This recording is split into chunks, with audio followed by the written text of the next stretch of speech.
Good morning class. कल हम लोगों ने जो है वो एग्रेरियन रिफॉर्म्स के बारे में पढ़ा था। Technical reforms, institutional reforms and land reforms या जनरल रिफॉर्म्स जो हैं, तीन तरीके से हमने इसको कैटेगराइज किया था। फिर मैंने बताया था अचीवमेंट्स ऑफ एग्रेरियन रिफॉर्म्स, क्या क्या अचीव किया हमने एग्रेरियन रिफॉर्म्स से। फिर हम लोगों ने ग्रीन रिवोल्यूशन के बारे में बात कर ली थी। अभी जो आगे आने वाले चैप्टर्स हैं वो बहुत छोटे छोटे हैं, मुश्किल से 5 से 10 मिनट की जो है वो क्लास बनेगी।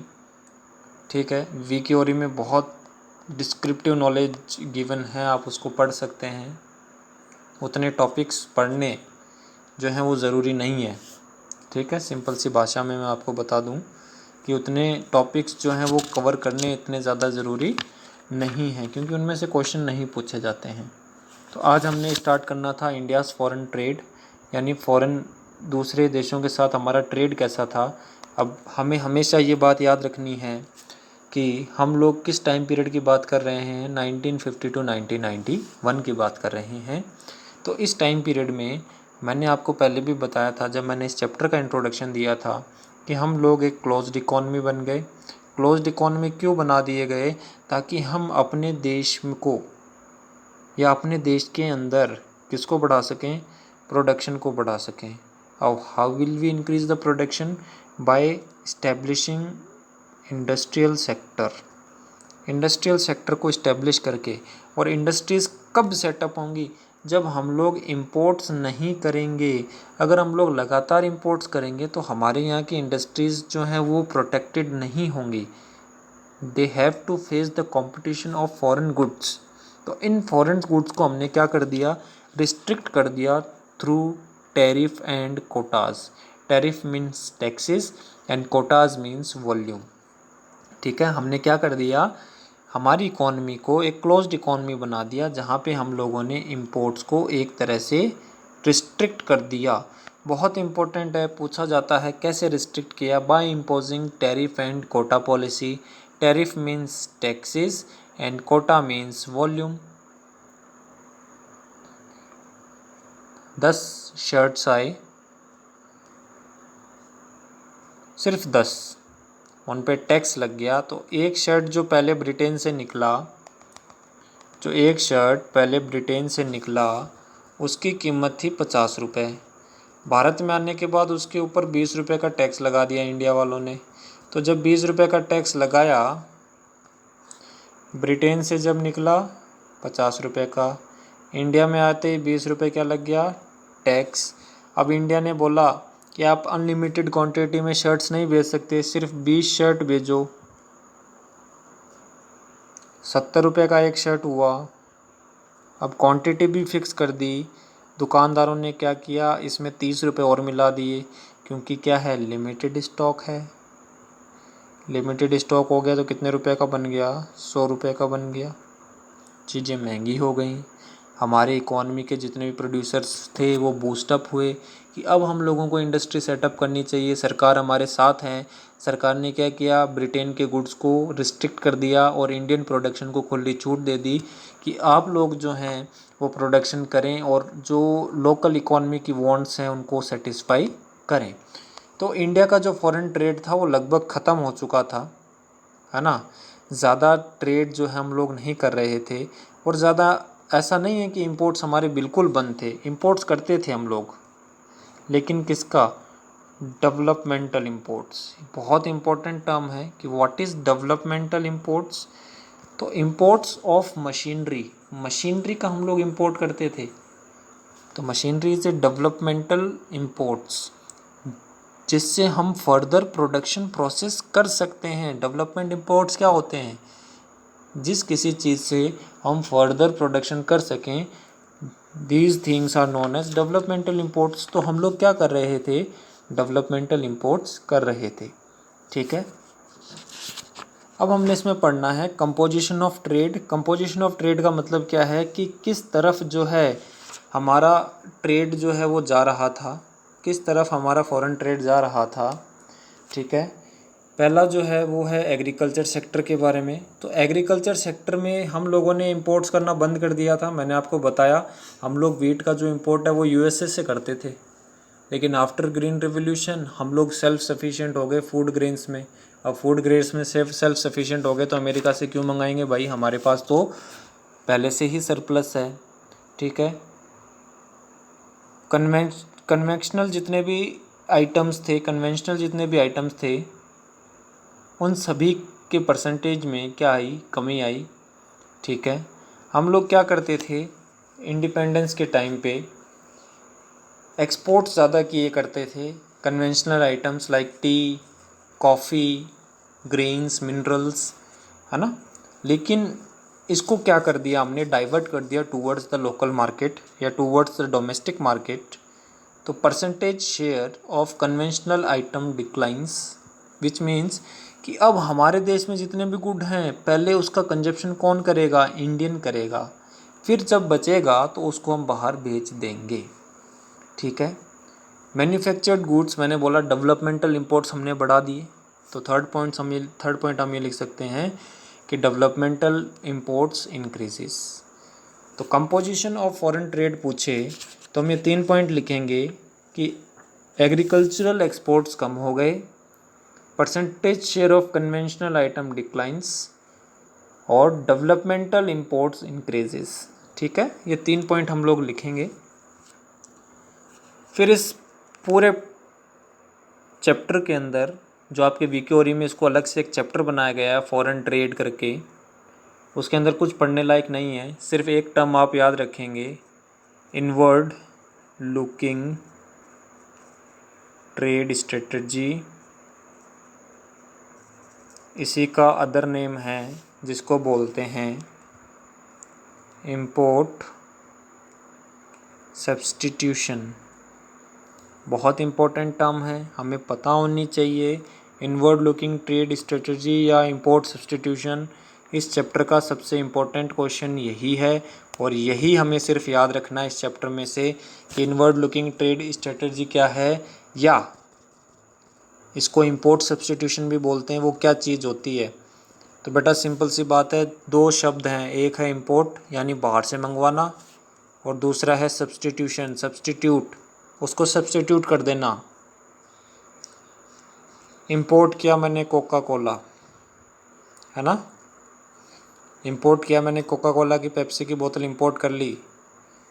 भारत के अंदर मैंने जो है वो 1 रुपये वाली वो नहीं आती क्या प्लास्टिक की थैली के अंदर, वो बना ली। भारत के अंदर हमने कोई और नाम से, ठीक है, दिलबाग नाम से कोई कोल्ड ड्रिंक बना ली। तो हमने क्या कर दिया, उसको सब्स्टिट्यूट कर दिया, किसके साथ, कोका कोला के साथ। तो इंपोर्ट सब्स्टिट्यूशन का मतलब क्या होता है, making of good inside the country, है ना, making of good inside the country to substitute the import. Import को सब्स्टिट्यूट कर देना या इंपोर्ट की जगह या इंपोर्ट वाला गुड जो है भारत के अंदर अपने देश में ही बना लेना, that is known as import substitution. ठीक है, अब इंपोर्ट सब्स्टिट्यूशन के लिए क्या ज़रूरी है, तो इंपोर्ट सब्स्टिट्यूशन के लिए सबसे पहले ज़रूरी है रिस्ट्रिक्शंस ऑन इंपोर्ट्स। इंपोर्ट्स पे जब तक रिस्ट्रिक्शंस नहीं लगेंगे, जब तक विदेशों का सामान महंगा नहीं होगा, तब तक भारत का सामान भारत में नहीं बिकेगा।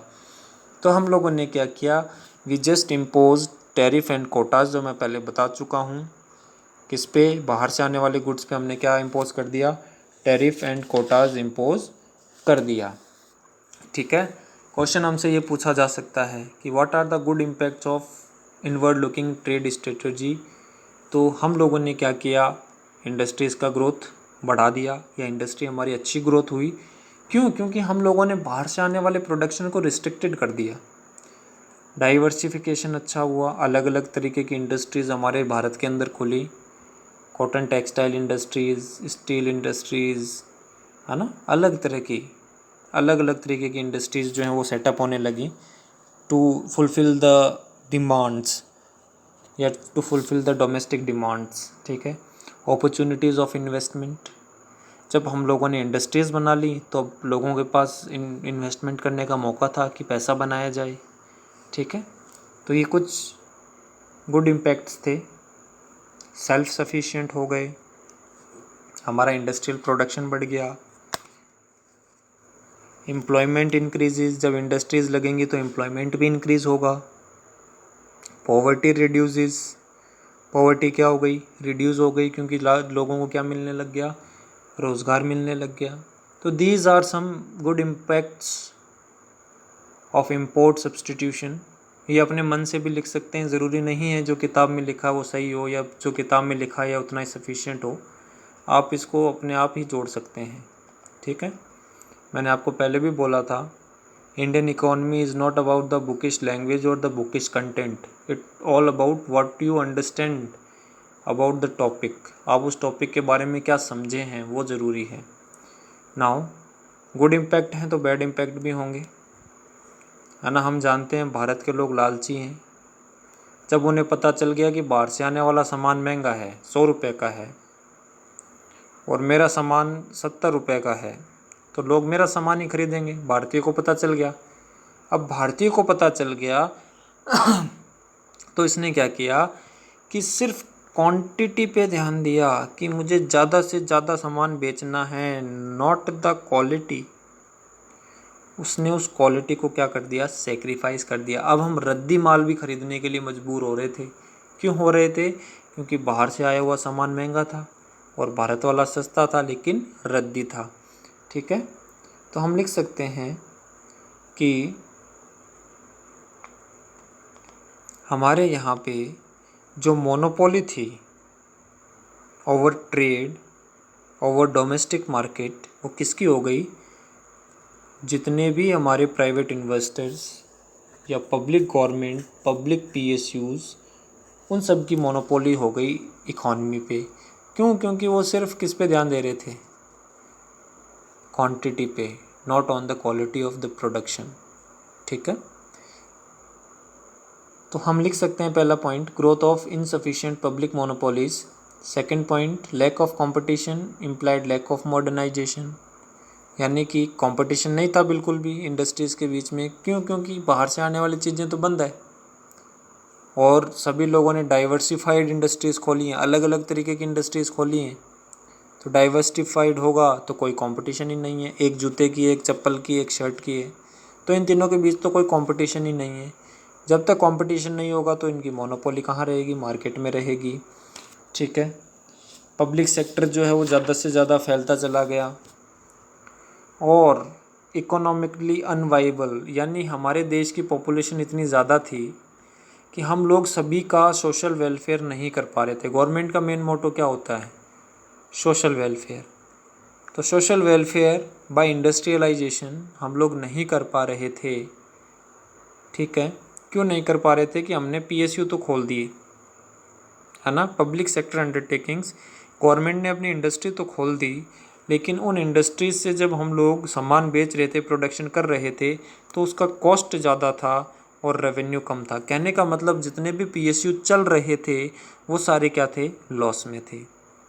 ठीक है, तो ये these are some bad impacts of import substitution या इनवर्ड लुकिंग ट्रेड स्ट्रेटजी, और ये क्वेश्चन आपको याद होना चाहिए क्योंकि ये इम्पोर्टेंट है।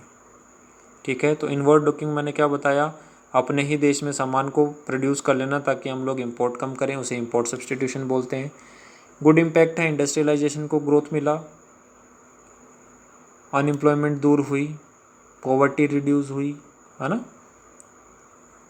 फिर इसके बैड इम्पैक्ट्स भी हैं, इकोनॉमिकली अनवाइबल था। ठीक है, सिर्फ किस पे ध्यान दिया गया है?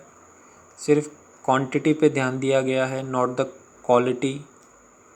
पब्लिक मोनोपोलीज बढ़ गई, प्राइवेट मोनोपोलीज बढ़ गई, डिस्क्रिमिनेशन बढ़ गया ड्यू टू इम्पोर्ट सब्सटीट्यूशन। तो ये सब बातें थी अबाउट इम्पोर्ट सब्सटीट्यूशन। इस चैप्टर में से आप सिर्फ यही टॉपिक याद करेंगे, इम्पोर्ट सब्सटीट्यूशन, है ना। वीक्योरी में बहुत सारी बातें और लिखी है, डायरेक्शन ऑफ ट्रेड, ये वो ट्रेड, वो ट्रेड, कोई ज़रूरी नहीं है।